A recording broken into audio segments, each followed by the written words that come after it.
You're familiar with the word mafia? Yes, Mr. Watson?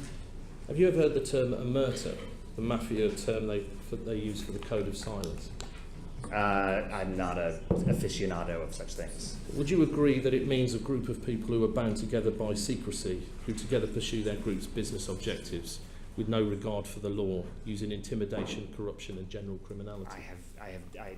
In a general election, most voters will never sit in a room with a politician, but get the facts of who to vote for via newspapers and TV.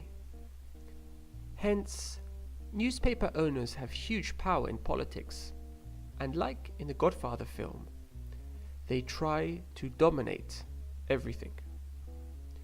Rupert Murdoch meets regularly with Tory politicians, and there are rumours that he sits in negotiations with them to decide who should be the next Tory leader or who should be a minister. And with Rupert now aging, his son James is taking over the family business. Bring any wrongdoers, if they are proven to be so, to account. Mr. Murdoch, you must be the first mafia boss in history who didn't know he was running a criminal enterprise. Mr. Watson, please.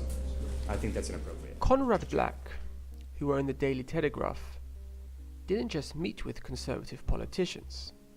He was one of them, as he was a Tory member of the House of Lords until he was sent to prison for 6.5 years. Without losing my mind, becoming irrational, ceasing to be a penitent and reasonable person, and actually being able to endure a discussion like this without getting up and smashing your face in, which is what most people would do. In the 2015 general election, the official endorsements by newspapers in deciding between Labour or Conservative is a curious piece of information.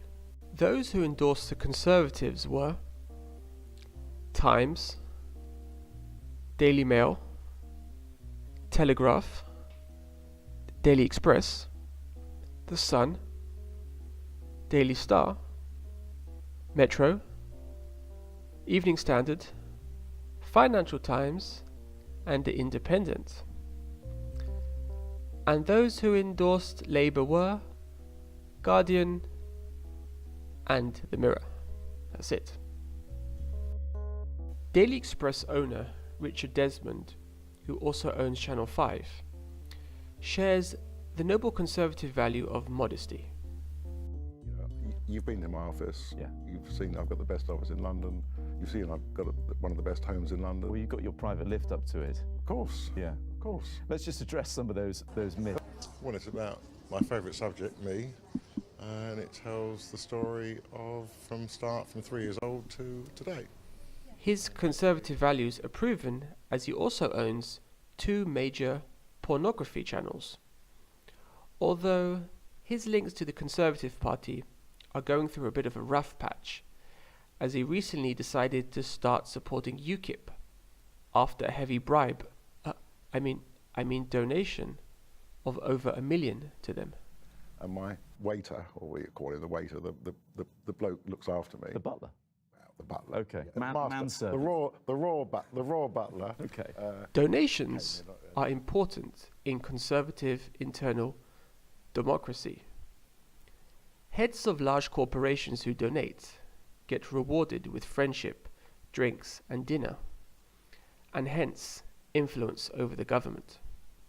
Normal working class, middle class conservative members just have to look on and accept it. The money usually comes from corporations inside the UK, but also sometimes from abroad, including Russia or Saudi Arabia. So basically, anybody can buy influence over the UK government if they have enough money and are willing to invest it in the Conservative Party.